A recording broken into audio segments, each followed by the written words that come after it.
දැන් අපි කතා කරන්න යන්නේ ව්‍යාපාර වර්ග ගැන. සංකේව ව්‍යාපාර වර්ග දෙකක් තියෙනවා. අපි ඊයේත් කතා කරා. ඊයේ නෙවෙයි අපි කලින් වීඩියෝ එකේදීත් කතා කරා. ව්‍යාපාර වර්ග දෙකක් තියෙනවා කියලා.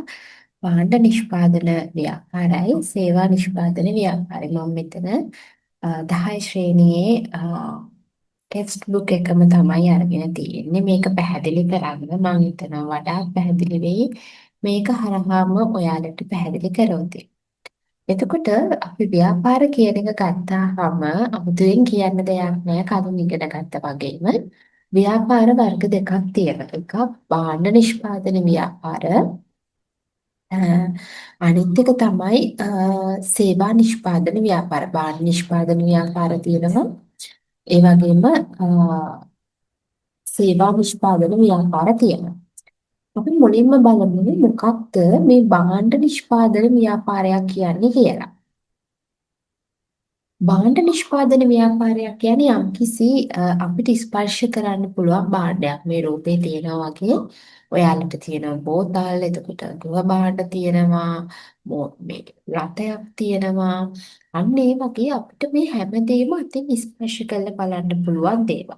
ඒ වගේම අපිට මේවා ඇසට පේන්න තියෙන දේවල්. නේද? ඒ කියන්නේ ඇසට පේන්න තියෙනවා කියන්නේ මේ වලට භෞතික පැවැත්මක් තියෙනවා. අපිට ස්පර්ශ කරන්න පුළුවන්.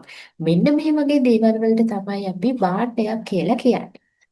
එතකොට මෙන්න මේ වගේ භාණ්ඩ නිෂ්පාදනය කරලා වෙළඳාම් කරන ව්‍යාපාර වලට අපි කියනවා භාණ්ඩ නිෂ්පාදන ව්‍යාපාරයක් කියලා. එතකොට උදාහරණ විදිහට ගත්තොත් මෙතන ඔයාලට පල්ලෙහා උදාහරණ දීලා තියෙනවා ආහාර පාන නිෂ්පාදනය කරන ව්‍යාපාර කියලා. එතකොට ඒ වගේම මෝටර රථ, විදුලි යොදුන්, ජංගම දුරකථන අන්න ඒ වගේ අ, දේවල් ඔයගලන්ට පුළුවන් මේ ව්‍යාපාරයක් විදිහට භාණ්ඩ නිෂ්පාදන ව්‍යාපාරයක් විදිහට ගන්න. හරිද? මෙතන ඔයාලට මේ උදාහරණ කීපයක් දීලා තියෙනවා. මෙතන මේ සකස් කළ ආහාර පාන ඒ වගේ. එතකොට මේ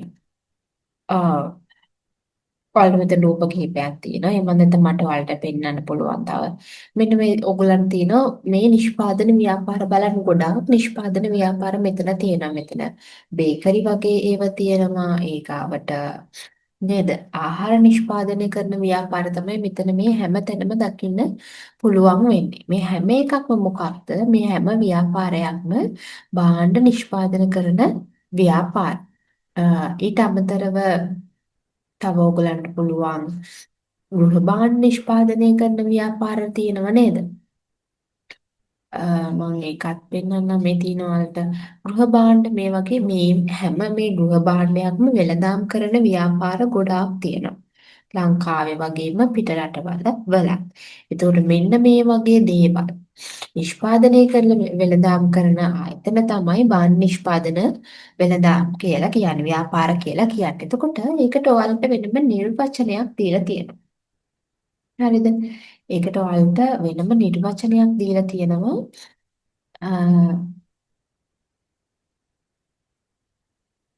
බලන්න මිනිස් අවශ්‍යතා සහ උවමනා සපුරාලීම සඳහා යොදා ගන්නා ස්පර්ශ කළ හැකි නේද? ස්පර්ශ කළ හැකි භෞතික පැවැත්මක් ඇති දෑ භාණ්ඩ ලෙස හඳුන්වනු ලබන අතර එම භාණ්ඩ නිෂ්පාදනය කරන ආයතන තමයි භාණ්ඩ නිෂ්පාදන ව්‍යාපාර කියලා කියන්නේ. එහෙනම් මේ කිව්ව භාණ්ඩ නිෂ්පාදනය කරලා විකුණන ආයතන වලට තමයි අපි භාණ්ඩ නිෂ්පාදන ව්‍යාපාර කියලා කියන්නේ. ඔයගොල්ලෝ එතකොට මතක තියාගන්න ඕනේ මෙන්න මේ තියෙන නිර්වචනය.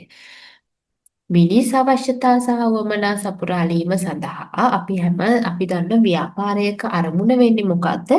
කලින් වීඩියෝ එකේදීත් අපි කතා කරා ව්‍යාපාරයක් කියලා කියන්නේ මිනිස් අවශ්‍යතා සහ වමනා සපුරාලීම සඳහා අවශ්‍ය භාණ්ඩ හා සේවා සපයන ආයතන සහ සංවිධාන. එතකොට මේ අපි කතා කරන්නේ එතනින් භාණ්ඩ සපයන ව්‍යාපාර ගැන. එතකොට මිනිස් අවශ්‍යතා සහ වමනා සපුරාලන්න අපිට ස්පර්ශ කරන්න පුළුවන්. ඒ වගේම ඇසට පේන, ඒ කියන්නේ අපි කියන භෞතික පැවැත්මක් ඇති දෑ. භාණ්ඩ ලෙස හඳුන්වන ලබන අතර එම භාණ්ඩ නිෂ්පාදනය කරන ආයතන භාණ්ඩ නිෂ්පාදන ව්‍යාපාර කියලා කියනවා. එතකොට භාණ්ඩ නිෂ්පාදන ව්‍යාපාර ගත්තොත් ලෝකයේ ගොඩාක් තියෙනවා. ආහාර පාන කියන එක ගත්තොත් ඔයාලට ආහාර පාන ගන්න පුළුවන් ව්‍යාපාර ගොඩක් තියෙනවා නේද?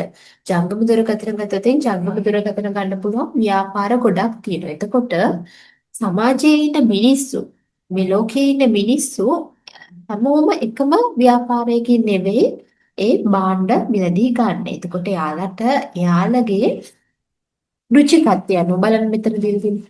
එයාලගේ ආසාව අනුව. එතකොට එයාලට තියෙන ආදායම් මට්ටම අනුව. එයාලගේ සමාජ තත්ත්වය අනුව.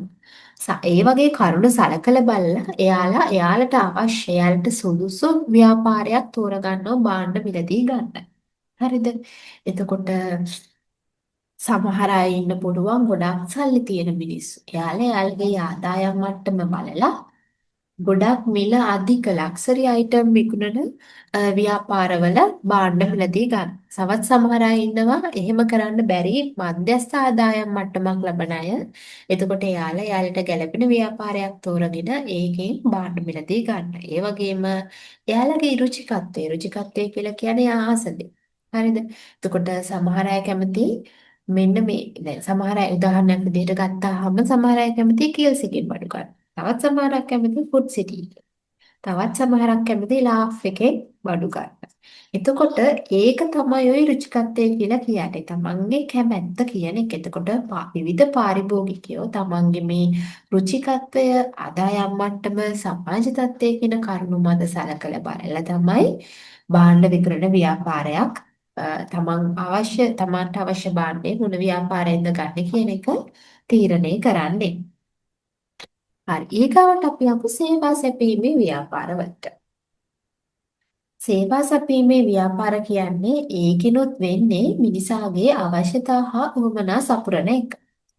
හැබැයි මෙතනදී භාණ්ඩයක් නෙවෙයි දෙන්නේ. මෙතනදී මිනිසාට ලබා දෙන්නේ එහෙම නැත්නම් පාරිභෝගිකයා වෙත ලබා දෙන්නේ යම් කිසි ක්‍රියාවක් නේද? එහෙම නැත්නම් අපි කියනවා ක්‍රියාවක් හෝ ක්‍රියාවලියක් කියලා. මේ ක්‍රියාවක් හෝ ක්‍රියාවලියක් සපයන ආයතන තමයි සේවා නිෂ්පාදන ව්‍යාපාර කියලා කියන්නේ. එහෙනම් පාරිභෝගික අවශ්‍යතා හා උපන සපුරාලීම සඳහා පාරිභෝගිකයන් වෙත ලබා දෙන ක්‍රියාවක් හෝ ක්‍රියාවලියක් තමයි සේවාවක් කියලා කියන්නේ. ඒ සේවා සපයන ආයතන අපි කියනවා සේවා නිෂ්පාදන ව්‍යාපාර කියලා. එතකොට මොන වගේ ව්‍යාපාරද සේවා නිෂ්පාදන ව්‍යාපාරවලට එන්නේ? සිල්ලර වෙළඳ කඩයක්, සිල්ලර කඩයක්, තොග කඩයක් ගත්තොත් එතනින් සපයන්නේ ඔයාලට හිතන්න පුළුවන් එතනින් සපයන්නේ භාණ්ඩ කියලා. ඒකේ භාණ්ඩක් තියෙනවා. අපි ගිහින් ගන්න භාණ්ඩ. හැබැයි ඒ භාණ්ඩ නිෂ්පාදනය කරන්නේ වෙන කෙනෙක්. දැන් සිල්ලර බඩු කඩේ ඉන්න අංකල් නෙවෙයිනේ. ඔයාලට සබන් තියෙනවා, හාල් තියෙනවා, ගොඩාක් බඩු ජාති තියෙනවනේ. ඒ හැම බඩු ජාතියක්ම නිෂ්පාදනය කරන්නේ සිල්ලර කඩේ ඉන්න අංකල් නෙවෙයි. එයා කරන්නේ විවිධ නිෂ්පාදකයන්ගෙන් එයාගේ කඩේට භාණ්ඩ අරගෙන ඒව පාරිභෝගිකයාට දෙනවා. එහෙනම් එතනදි වෙන්නේ මොකද්ද? සේවාවක් තමයි සපයන්නේ. තොග වෙළඳාම කියලා කියන්නේ තර සිල්ලර වෙළඳාම වගේම තමයි. නිෂ්පාදකයන්ගේ භාණ්ඩ එයාලගේ කඩේට මිලදීගෙන ඊට පස්සේ එයාලා හරහා තමයි පාරිභෝගිකයන්ට ඒ භාණ්ඩ විකුණන්නේ. එතකොට තොග සහ සිල්ලර වෙළඳාමේදී වෙන්නේ සේවාවක් සපයන එක. ඊගාවට රූපලාවන්‍ය අතන සැලොන් වලින් මොකද්ද වෙන්නේ? ඔයාලට සැලොන් එකෙන් මොකක් හරි භාණ්ඩයක් ලැබෙනවද? නෑ නේද? ඔයාලා ගිහිල්ලා මේකප් කරගෙන ඩ්‍රෙස් කරගෙන මේ හැම දෙයක්ම ක්‍රියාවක්. යම්කිසි කෙනෙක් අතින් සිද්ධ වෙන ක්‍රියාවක් නේද? එහෙනම් සැලොන් එහෙමත් නැත්නම් රූපලාවන්‍ය ආයතන කියන්නේ සේවා සපයන ව්‍යාපාරයක්. බැංකුව ගත්තොත් බැංකුවට ගියාම ආට මොකුත් බඩුවක් හම්බ වෙන්නේ නැහැ නේද? භාණ්ඩයක් හම්බ වෙන්නේ නැහනේ. එතනදී ගනුදෙනු සිද්ධ කරන්න පුළුවන්, චෙක්පත් ගනුදෙනු සිද්ධ කරන්න පුළුවන් විවිධ සේවා වර්ග තියෙනවා බැංකුව ආයතනයක් තුළ. එතකොට බැංකුව ආයතනයකින් වෙන්නේ සේවාවක් සපයන එක. රක්ෂණ ආයතනයක් එහෙම නැත්නම් ඉන්ෂුරන්ස් කම්පැනි එකක් ගත්තොත් එතනත් වෙන්නේ ඔයාලට යම් කිසි සේවාවක්. එතකොට ඉස්සරහට කතා කරන විවිධ රක්ෂණ වර්ග තියෙනවා. ඒ වලදී මේක ටිකක් වැඩිපුර කතා කරන රක්ෂණ වර්ග රක්ෂණය කර. කොහොමද ඒ වගේ දේ? රක්ෂණ ආයතනයකින් සපයන්නේ ඔයාලට අ, සේවාවක්. අධ්‍යාපන ආයතන ඔය ටියුෂන් ක්ලාස් එකාවට පාසල් ඒ වගේ දේවල් වලට ඔයාට ගුරුවරු ඇවිල්ලා උගන්වනවා. ඒ කියන්නේ ඒක ක්‍රියාවක් නේද? එහෙම නැත්නම් ක්‍රියාවලියක්. එහෙනම් අධ්‍යාපන ආයතනයකින් වෙන්නේ මොකද්ද? සේවා සැපයීම එක. එතකොට අධ්‍යාපන ආයතන කියලා කියන්නේ සේවා සැපයීම.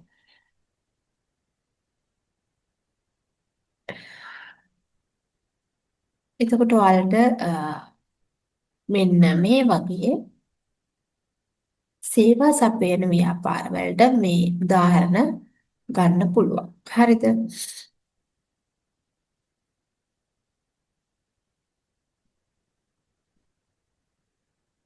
හරි. ඊගාවට අපිට කතා කරන්න තියෙන්නේ නිෂ්පාදන සාධක ගැන.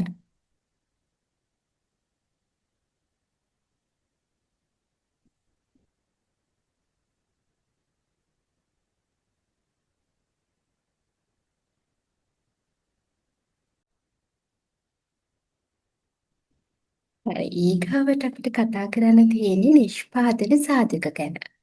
එතකොට නිෂ්පාදන සාධක කියලා කියන්නේ ළමයි අපි කතා කරා කලින් භාණ්ඩ හා සේවා නිෂ්පාදනය කරන ව්‍යාපාර තියෙනවානේ.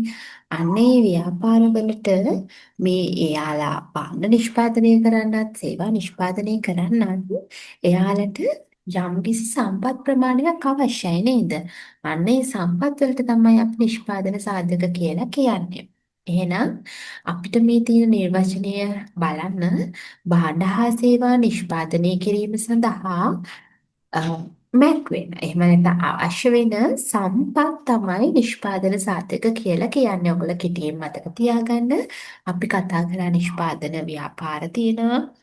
වර්ග දෙකක් භාණ්ඩ නිෂ්පාදන ව්‍යාපාරයි සේවා නිෂ්පාදන ව්‍යාපාරයි. එතකොට මේ භාණ්ඩ නිෂ්පාදන ව්‍යාපාරවලට සේවා නිෂ්පාදන ව්‍යාපාරවලටත් එයාලගේ භාණ්ඩ නිෂ්පාදනය කරන සේවා නිෂ්පාදනය කරන අවශ්‍ය වෙන සම්පත් වලට තමයි අපි නිෂ්පාදන සාධක කියලා කියන්නේ. නිෂ්පාදන සාධක වර්ග හතරක් තියෙනවා. පළවෙනි එක තමයි භූමිය, දෙවෙනි එක ශ්‍රමය, තුන්වෙනි එක ප්‍රාග්ධනය, හතරවෙනි එක ව්‍යවසාය. එහෙනම් මතක තියාගන්න නිෂ්පාදන සාධක හතරයි භූමිය, ශ්‍රමය, ප්‍රාග්ධනය, ව්‍යවසාය. පළවෙනි එක අපි බලමු භූමිය. භූමිය කියලා කියන්නේ අපිට මේ සබාධමෙන් ලැබිලා තියෙන සියලුම දේවල්. සියලුම සම්පත් අපි භූමිය කියලා කියනවා. සබාධර්මයෙන් ලැබී ඇති සියලුම සම්පත් භූමිය යනුවෙන් හඳුන්වනවා. එතකොට මොනවාද උදාහරණ? ඔයගොල්ලෝ දන්නවා භූමිය කියන එකට අපිට ගන්න පුළුවන් වනාන්තර, එතකොට පස, khනිජ භූමිය එතකොට කඳු තියෙනව නේද? අන්න ඒ වගේ දේවල් තමයි අපි භූමිය කියලා කියන්නේ. නිකම්ම උදාහරණයකට කියන්නම්. ඔයාලා ඔය දැකලා ඇති කඳු වල මේ තේ කොළ වවලා තියෙනවා. එතකොට ඒ තේ කොළ වවන්නේ ඇයි? ඒ තේ නිෂ්පාදනය කරන ව්‍යාපාර සඳහා. එහෙනම් එයාලා යොදාගෙන තියෙන්නේ මොකද්ද? අර කඳු පන්තිය කියන භූමිය තමයි එයාලා යාළගේ තේ කොළ නිෂ්පාදන ව්‍යාපාරය සඳහා යොදාගෙන තියෙන තේ පැළ වවන්න. මේ වගේ එහෙනම් ඕනෑම ව්‍යාපාරයකට භූමියක් කියන දේ තියෙන්න ඕනේ. හරිද? හැබැයි අද වෙද්දී භූමියක් කියන සාධකයේ සම්පත නැතුව තියෙන ව්‍යාපාරات තියෙනවා. උදාහරණයක් විදිහට ඔන්ලයින් බිස්නස් තියෙන්නේ නේද? අපි ඒවට කියනවා සිංහලෙන් මොකක්ද කියන්නේ මාර්ගගත ව්‍යාපාර. ඒ කියන්නේ ඒක ඉස්සරහින් වෙනම වචනයක් විදිහට අපිට කතා කරන්න පුළුවන්. මේ ඔන්ලයින් බිස්නස් වලට අ, භූමිය කියලා දෙයක් නෑ නේද? එතකොට අද වෙද්දි එහෙම නැහැ. හැබැයි ඉස්සර ව්‍යාපාරයක් කියන එක ගත්තාම යම් කිසි භූමියක් තියෙන්න ඕනේ නේද? භූමිය. ඒ වගේම තමයි ශ්‍රමය. දැන් ගොඩක් වෙලාවට සේවා සපයන ආයතනයක් ගත්තොත් අපි කියමු සැලොන් එකක් කියලා. සැලොන් එකේ ඔයාලට අවශ්‍ය ඩ්‍රෙසින් කරන්න, මේකප් කරන්න අනිවාර්යයෙන්ම කවුරු හරි කෙනෙක් මිනිහෙක් ඉන්න ඕනේ. එතකොට එයාගේ ශ්‍රමය තමයි මේ සේවා සපයන ව්‍යාපාරය සඳහා යොදාගන්නේ. එතකොට හිතන්න බැංකුවක් වගේ එකක්. බැංකුවක නම් එයාලගේ ශ්‍රමය කියලා අපිට ගන්න එයා අතින් පයින්. ඒ කියන්නේ එයාලා අතින් පයින් නෙමෙයි. එයාලා අත්වලින් වැඩ කරනවා තමයි. ඒ වගේම එයාලගේ මානසික ශක්තියත් එයාලා යොදනවා නේද? යම් කිසි වැඩක් කරන්න කලින් දැන් අපි හිතමු ලොකු ගාණක් හදන්න තියෙනවා බැංකුවක. එතකොට එයාලා අතින් ඒ ගාණක් يعني ලැප් කම්පියුටර් එකකින් ඒ ගාණක් හදන්නේ මනසින් හිතලා. එහෙනම් එයාලගේ කායික ශක්තිය වගේම මානසික ශක්තියත් යොදවනවා. එතකොට අපි කමු කුඹරක් වගේ එකක් මේ රූපේ දැක්වෙන විදිහට. එතකොට මේ කුඹුරේ වැඩ කරන මිනිස්සු යොදවන්නේ යාගේ මොන ශක්තියද? කායික ශක්තිය. මානසික ශක්තියක් යොදවන්නේ නැහැ. ඒතර ඇඟලුම් සේවිකාවන් ගත්තොත් මේ තියෙන්නේ කායික ශක්තිය යොදවන මිනිස්සු. මේ තියෙන්නේ මම අර කිව්වා වගේ තේදලු. නේද? තේදලු නෙලන පිරිසක් තමයි මම හිතන්නේ මේ රූපේ ඉන්නේ. එතකොට ආ, එතකොට මේ මෙන්න මේ රූපය එයා යොදවන්නේ එයාලගේ කායික ශක්තිය. එතකොට මෙතන පතල් කර්මාන්තයක් වගේ දෙයක් තියෙන්නේ ව්‍යාපාරයක් තියෙන්නේ. එයාලා යොදවන්නේ එයාලගේ මොන ශක්තියද? කායික ශක්තිය. එතකොට මෙතන ගත්තොත් මේ අර මං කිව්වේ බැංකුවක ඉන්න කෙනෙක්. එහෙමත් නැත්නම් මොකක් හරි වෙනත් ව්‍යාපාරයක ડોක්ටර් කෙනෙක් වගේ අය ડોක්ටර් නම් ගත්තොත් කායික ශක්තිය මානසික ශක්තිය දෙකම යොදවන අය ඉන්නවා. එතකොට එහෙනම් මෙන්න මේ අපි කියමු මෙයාලා මානසික ශක්තිය යොදවන අය, මෙයාලා කායික ශක්තිය යොදවන අය. එතකොට මේ හැම එකක්ම ව්‍යාපාරයක්. එහෙනම් ශ්‍රමය කියලා කියන්නේ ශ්‍රමය කියන නිෂ්පාදන සාධකේ අපිට හැඳින්වෙන්නේ ව්‍යාපාරයක් සඳහා යොදවන කායික හා මානසික දායකත්වයේ තමයි අපි ශ්‍රමය කියලා කියන්නේ. හරිද? මනස වෙහෙසවන අය ඉන්නවා, කය වෙහෙසන අය ඉන්නවා. ඒතකොට කායික හා මානසික දායකත්වය. හරිද? කායික සහ මානසික දායකත්වය තමයි ශ්‍රමය කියලා කියන්නේ. හරි. ඊගාවට නිෂ්පාදන සාධකේ තමයි භූමිය, ඊගාවට ශ්‍රමය, ඊළඟ එක ප්‍රාග්ධනය. ප්‍රාග්ධනය කියලා කියන්නේ අපිට දැන් හිතන්න මොකක් හරි භාණ්ඩයක් නිෂ්පාදනය කරන ආයතනයක් මම අර කිව්වේ ආහාර බේකරියක් වගේ එකක් ගන්න. එතකොට බේකරියට අවශ්‍යයි නම් ඒ කියන්නේ බේකරියේ ශ්‍රමය තියෙනව නම් ඒ කියන්නේ පාන් හදන මිනිස්සේ ඉන්නව නම් පාන් හදන්න ස්ථානයක් තියෙනව නම් ඒ කියන්නේ භූමිය තියෙනව නම් තව මොනවාද අවශ්‍ය වෙන්නේ? ඒ පාන් හදන්න අවශ්‍ය අමුද්‍රව්‍ය අවශ්‍යයි. එතකොට යන්ත්‍ර සූත්‍ර අවශ්‍යයි. නේද? එතකොට යන්ත්‍ර සූත්‍ර ගත්තොත් මේක එක යන්ත්‍ර සූත්‍ර ගොඩක් තියෙනවා. බේකරියක අන්න ඒ වගේ. එතකොට ඒව ප්‍රවාහනය කරන්න ලොරියක් හරි මොනවා හරි වාහන මාධ්‍යයක් අවශ්‍යයි. අන්න ඒ වගේ දේවල් වලට අපි කියනවා ප්‍රාග්ධනය කියලා. නිෂ්පාදනයේදී යොදා ගන්න මිනිසා විසින් සකස් කරන දෑ තමයි ප්‍රාග්ධනය කියන්නේ. මෙන්න මේ වචනය හරිම වැදගත් මේ ප්‍රාග්ධනය කියන එකේදී. හරිද? මිනිසා විසින් සකස් කරන දෑ. ඒ වචනය මතක තියාගන්න. ඔයාලා නිර්වචනයක් ලියද්දි මේ මිනිසා විසින් සකස් කරන දෑ කියන එක අනිවාර්යයෙන්ම ලියන්න. හරිද? එතකොට මොකද දැන් හිතන්න ලොරි රථයක් තියෙනවා. හරිද? බේකරියට නෑ. මෙහෙම හිතමුකෝ බේකරියට තියෙනවා පාන් නිෂ්පාදනය කරන මැෂින් එකක්. ඒ මැෂින් එක කවුද හදන්නේ?